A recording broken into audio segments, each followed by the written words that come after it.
Welcome to the final module of the 5th week in getting started with competitive programming. So we continue to look at applications of graph traversals, specifically BFS-DFS, and our final example is going to be a problem called diamond inheritance. This appeared in round 1C of the 2012 edition of Google Codejam, and one of the reasons we picked this problem was because it gives us an opportunity to work with directed graphs, which I think is interesting. It's good to know that the traversals work out pretty much the same when you're working with directed graphs, but there are also some subtleties that crop up and that are good to be aware of. So, all right, let's get started by looking at the problem statement. We are told that we need to help diagnose class diagrams to identify instances of diamond inheritance. Now, if you've done object-oriented programming, you might have already encountered this phrase, diamond inheritance. Some places would more colorfully call it the deadly diamond of death, and the reason is that this is essentially an instance of an ambiguity that occurs when you have basically messed up inheritances that look something like this. So if you haven't done any object-oriented programming and all of this sounds strange, then don't worry about it. But for those who are familiar with notions of inheritance in that context, basically suppose you have 4 classes with 2 classes inheriting from a common class. So let's say, for instance, that B and C inherit from A, and then the class D inherits from both B and C. That's also the diagrammatic notation here. So we see that an arrow pointing from X to Y, for example, from D to C, indicates that D inherits from B. So we have that D inherits from B and C inherit from A. So suppose you have a method in the class A that's overwritten differently by B and C, then when D inherits from B and C, what version should it use? It becomes somewhat ambiguous, and this is why you're probably interested in knowing if you land up in this sort of a situation. Now, if the class and method kind of terminology does not make sense, then don't worry about it. You could just think of this as a situation where you have 4 nodes or vertices, and whenever they are connected in this very particular way, then we say that we have an instance of diamond inheritance, and this is what we are required to detect. But it doesn't have to be just 4 vertices. So in the problem statement, they go on to tell us what exactly we are looking for in slightly more formal, more precise terms. So let's take a look at what we really mean when we want to say that there is a diamond inheritance. So first, let's talk about an inheritance path.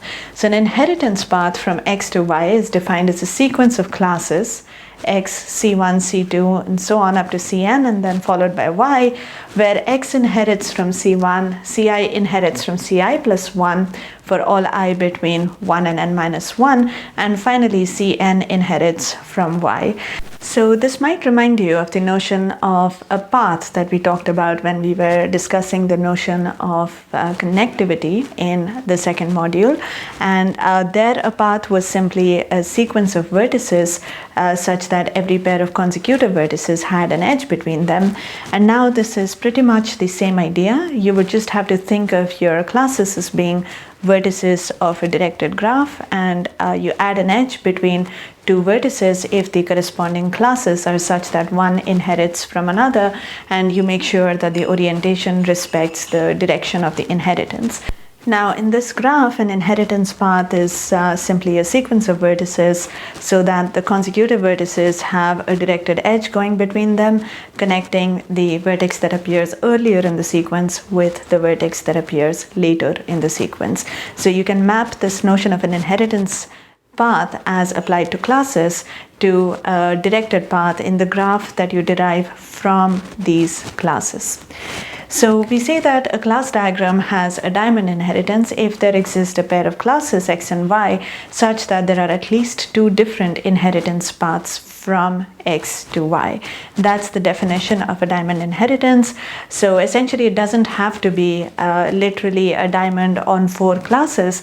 It could be a longer chain in some sense, but as long as you have 2 classes X and Y, so that there are 2 different paths from X to Y, then you have an instance of diamond inheritance. In the language of graphs, essentially you're looking for 2 vertices X and Y, so that there are 2 different paths that connect X and Y, and these are paths in this directed graph. So just to make sure that we are on the same page, let's actually take a look at one of the examples given in the sample input. So the format of the sample input is such that the first line tells you how many classes there are. So in this case, there are 5 classes. And then this is followed by as many lines as there are classes. So you can see that you have 5 lines. On the ith line, the first number tells you how many classes does the class I inherit from. So for example, the first class here inherits from 2 other classes, and then the next 2 numbers on that line tell you the IDs of the 2 classes, or in general, there's going to be as many numbers as there are classes that you inherit from, and each of these would correspond to the IDs of the classes that you inherit from. So that was a bit of a mouthful, so let's just walk through this example. We see that the first class inherits from 2 and 3, so we have those arrows there to the classes 2 and 3. The second line corresponding to the second class has just one inheritance, and that's from the class 4, so we have an arrow from 2 to 4. And then the third line corresponding to the third class again has one inheritance, and that's from the class 5. And then we have the fourth class also inheriting from 5, and 5 has no inheritances, so 5 doesn't have any edges going out of it. So what sort of an instance is this? Does this have diamond inheritance or does it not? Well, I mean, you may not see direct diamond on 4 vertices, but as we said before, it could be a more indirect diamond structure. So if you can spot that diamond structure, then you would say the answer is yes, otherwise you'd probably not be so sure. So if you need a moment here, please feel free to pause and ponder for a second before you commit your answer. All right, so you can probably see here that there are choices of X and Y for which we can say that there are 2 distinct paths between X and Y going from X to Y. So let's say that X, for instance, is 1 and Y is 5. So you have the path 1, 2, 4, 5 on the one hand, and then 1, 3, 5 on the other. So these are 2 paths going from X to Y that are different from each other, and that's why you would say that in this case you do have a diamond inheritance. Now let's talk a little bit about what does it mean for the 2 paths between X and Y to be different.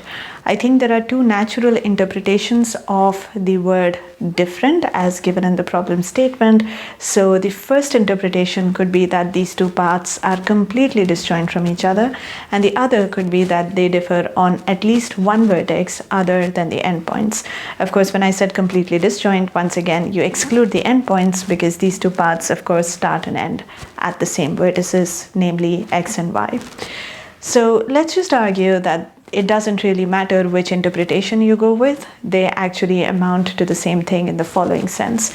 So first of all, if you have 2 paths that happen to be completely disjoint except for the endpoints, then of course you do have 2 paths that differ on at least one vertex because, well, of course, they differ on all vertices and there's at least one vertex other than X and Y. So if you have 2 paths that are different in the first sense, then they're also different in the second sense. On the other hand, suppose you have 2 paths that are different in the second sense, they differ on at least one vertex, then I would argue that you can find X and Y, maybe not necessarily the same X and Y, but you can find, probably a different diamond of the first kind that is different in the stronger sense of being completely disjoint. And the way to see this is that, well, let's take a look at the 2 paths that differ on, at least one vertex. So here are 2 paths that are overlapping at a couple of vertices and are at least different in a few places as well. And X and Y are the 2 red vertices at the extreme ends. So basically what you could do is jot down the list of the vertices on these two paths that are guaranteed to differ at least one vertex, and essentially you pursue these paths simultaneously. It's possible that the first few vertices are also common, so you just make a note of the first time that you see two different vertices on the two paths, and then you make a note of the first time that once again the paths converge. So for instance here, the yellow vertex in the middle is the first time that these two paths end up having a common vertex, and the red vertex is essentially where we started and the paths immediately diverged. It's possible that after the red vertex you had a little bit of a common thread for some time, in which case we would push the red vertex forward until the path began to diverge. And notice that it must diverge at least once, because we know that they're different at least one vertex. So in this example, choosing the left red vertex and the yellow vertex in the middle as our new choices for x and y, we get a diamond inheritance. In the first sense, we get a pair of paths that are different in the sense that they're completely disjoint except for the endpoints, just by the way that we chose them. So it doesn't really matter which of these definitions you work with, and for the most part we will try to be looking for paths that are completely disjoint internally apart from x and y, because that's just going to be generally more convenient. Alright, so how are we going to solve this problem? So essentially we are looking for something that looks like a cycle in the underlying undirected graph, but in the oriented sense it's essentially the union of two paths that start and end at the same vertex. So well, let's think about performing, for instance, a DFS, and let's think about what happens when you visit one vertex more than once. Does that tell us something about the potential existence of two different paths? Well, this is meant to be a bit of a hint, so if you like, please feel free to pause here and think about if a vertex being visited more than once by, in fact, either a DFS or a BFS traversal is something that could help you detect instances of diamond inheritance. Come back once you're ready and you've given this a thought. Alright, so just to make this a little more specific, let's go back to the DFS code that we have been working with, and basically the question I'm asking is, suppose you encounter a vertex which you have already visited. So in particular, you are looking up the neighbors of the current vertex, and let's say the first neighbor that you find is a vertex that's already been visited before. So what does this mean for us? For DFS, of course, it just means that this is a vertex to be avoided, so it's just going to move on. But for the problem that we are solving right now, this vertex is an interesting vertex because it was visited, we know that there's already some way of reaching this vertex from the root, and the fact that we are approaching it again probably means that there was a different route for arriving at this vertex as well, and maybe this is a sign that there is some diamond inheritance. Now there are two questions that are pertinent at this point. First of all, can we be sure that there is indeed an instance of diamond inheritance if a vertex is visited more than once? And the second thing is it possible that there is some diamond inheritance somewhere, but perhaps it doesn't get identified in this way? So perhaps if you do encounter this situation, you can be very sure that yes, we do have diamond inheritance. But if you don't encounter this situation, perhaps there was some instance of diamond inheritance, but you missed it. So you have to kind of convince yourself in both directions. So again, I think this is a more elaborate version of the hint. And again, if you want to think about things, this would be a good time to pause. When we come back, we are going to actually try and argue both of these aspects of what we are trying to claim here. Alright, so let's do this one step at a time. My first claim is that if the DFS traversal finds some vertex more than once, then there is in fact an instance of diamond inheritance somewhere in this graph. So let's see why. So since we are considering a vertex that was visited by DFS more than once, let's just consider the scene when it's being visited the second time. So this means that it was already a visited vertex and somebody is approaching it again through the DFS traversal. Of course, DFS will kind of ignore this, but we just want to detect this and see if there is something that we can conclude from here. So let the red vertex denote the visited vertex and let the pink vertex denote the current vertex, which has essentially approached the visited vertex. And as I said, in the original DFS implementation, DFS is just going to ignore this vertex and move on, but we want to freeze time here and think about what happens. So since the red vertex is a visited vertex, it must be the case that there was some path to this vertex from the source. That is why it was visited in the first place. So we got here somehow. And this path could have been a more tree-like structure in terms of how the actual traversal played out. But from whatever that structure was, you can extract a path. That's fairly straightforward to check. So I'll leave that to you to sort of confirm offline. But basically the point is that there is a path from the source vertex to the visited vertex. Now, similarly, this is also true for the current vertex. The current vertex has just been visited, and therefore there is some path from the source vertex to the current vertex as well. Now, these paths may not be different in the sense of being completely disjoint. So for instance, this path could look something like this, where there is some overlap with the path from the source vertex to the other visited vertex, as you can see here. But because of what we have already argued, as long as we have two paths that are different, and we know these paths to be different because they at least differ on, for instance, the pink vertex and the vertex that is the parent of the red vertex, we know that these vertices cannot possibly be the same. So since these are two different paths from the source vertex, the vertex in blue, to the visited vertex, which is the vertex in red, we know from our previous argument that we can from here actually derive a pair of paths which are in fact completely internally disjoint. So therefore, we do have an instance of diamond inheritance. Okay, so that works. Now, is it true that if there is some instance of diamond inheritance somewhere, then there is some DFS which is going to catch hold of it using this strategy that we have just described? So in particular, we claim that if there is an instance of diamond inheritance between the vertices x and y, then if we were to start a DFS from x, then this DFS traversal will in fact visit y more than once for sure. So to see this, let's prove an auxiliary fact first. In a directed graph, if you have a path from u to v, then v is going to be visited in the DFS that originates at u. This might sound like a reasonably obvious thing to say, but let's just be sure by arguing this a little bit formally.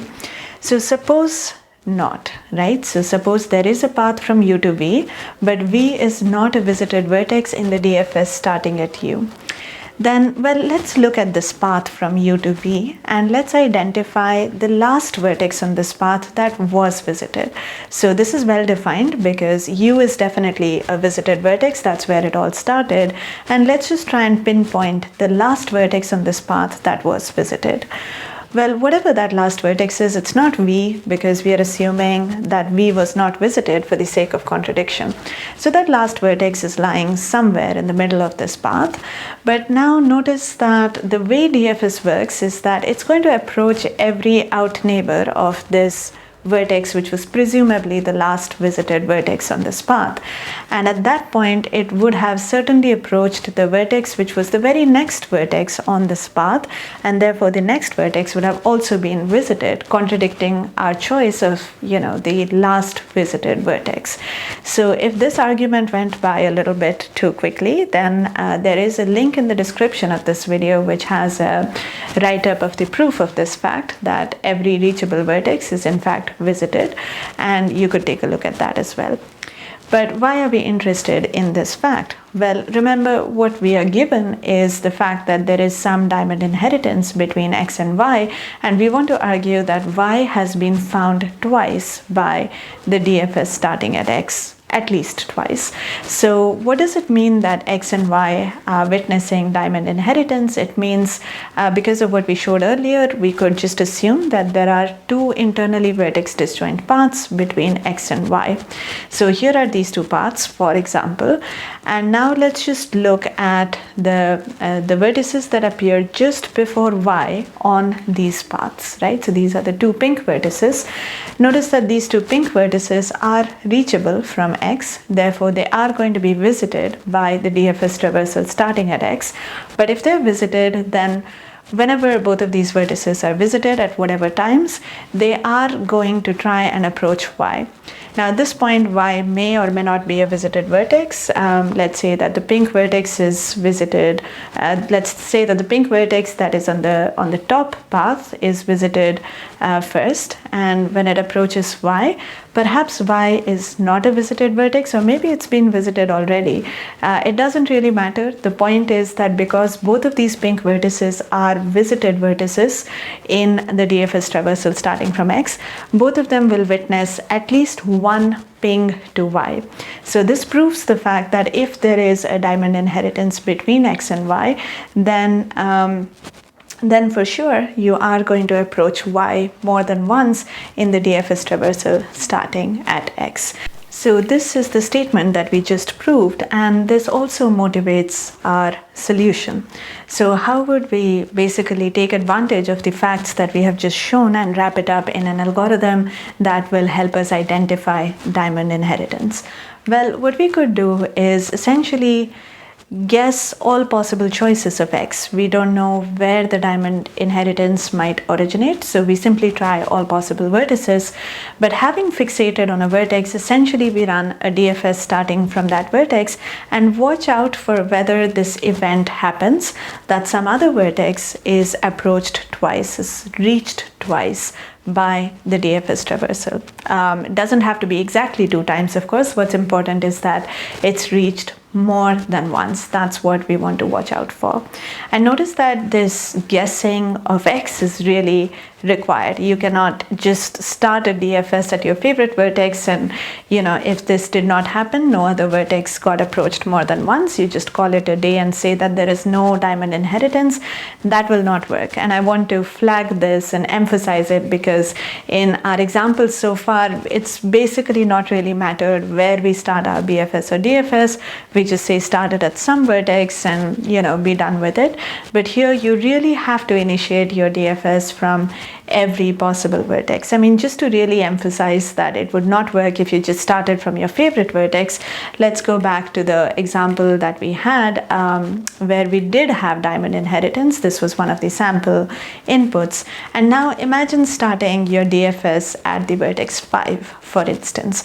You're not going to be able to detect this diamond inheritance here because the DFS from 5 will simply make no progress. There are no neighbors going out of 5, and therefore the DFS will really not do any work. So it's really important that you try every single vertex.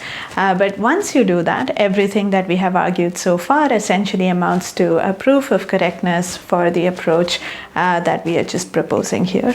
So with all of that said, I think we are ready to take a look at the implementation. So let's go to the standard DFS that we have. So the first few lines are exactly identical to what we normally do, but what's new here is this else block where we say that, look, if this is not the first time that we are seeing you, then that means that we have found what we want. So let's just return and let's make a note of this fact. And the way we do this is, or at least the way that I've done it in this implementation, is to change the status of a global flag variable. So we reset flag to false, and then basically this is the outer loop where we are guessing X, and we said that we will run a DFS starting at every vertex. So that's the that's the for loop here right on the top. It's basically trying to run a DFS starting from I, with I ranging from 1 to n. And of course, before you run DFS, make sure that you clean up your visited array so that it's all fresh and ready to use. And when you come out of DFS, you just check the flag variable. If the flag variable has been set to false, that means that you actually found an instance of diamond inheritance, and you can return as much. You can say, well, yes, you did find diamond inheritance, but if this was never triggered and you tried a DFS starting from every single vertex, then at that point, when you come out of the outer for loop, if you actually survived the whole thing and you did not return control from inside the for loop, then outside the for loop, you can say, well, there is no diamond inheritance in this instance, and you can say that with confidence because of everything that we have just argued. So as usual, this being a Google Codejam problem, the overall input is going to have a bunch of test cases. So you want to be careful about remembering to reset your flag variable as you go from one test case to the next one. Not doing this will obviously lead to inaccurate answers, and I'm speaking from experience. So make sure that you reset your flag variable properly. I'm not showing you the part of the code that does the input-output because that's by now fairly routine. But if you want to take a look at the entire code that actually works, then you can find it in the usual place at the official repository for these lectures. And once again, all of this code is in C++, so if you're able to rewrite it in your favorite language, please do that, and please do submit a pull request. So with that, we have come to an end of our exploration of applications of BFS-DFS traversals, and I hope that you enjoyed this. A quick parting comment is in order. So all the examples that we saw this week, I think by just looking at the problem statement, the graph formulation basically was really quite transparent. In the problems of bipartiteness and covering, you were literally given a graph as a part of the problem statement, and you just had to work with that quite directly. And here, although there was some language with respect to classes and inheritance and so on, it was really quite clear that this is screaming for a graph formulation. So this was quite evident.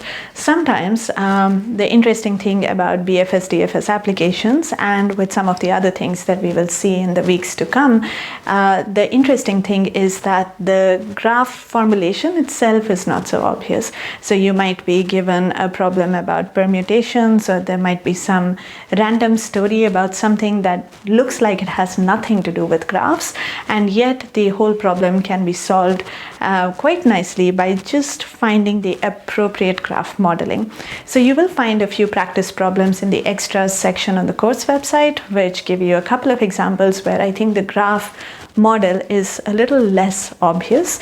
But since this was the first week that we were talking about graph algorithms, I felt that it was okay to focus on problems where where you don't have the additional burden of modeling a strange situation as a graph. That does require some imagination and creativity, and we will have plenty of opportunity to see that play out as we go over examples in the coming weeks. So I hope that you're all excited to be doing more problems based on graphs, and I hope that you had a good time with BFS and DFS. So please let us know what you thought through either the comments on this YouTube video or by letting us know on the Discord community. You could join the conversation there, or on the Google Groups mailing list, especially if you're watching this during the active run of a course. Thank you very much, and we'll see you back next week. Bye for now.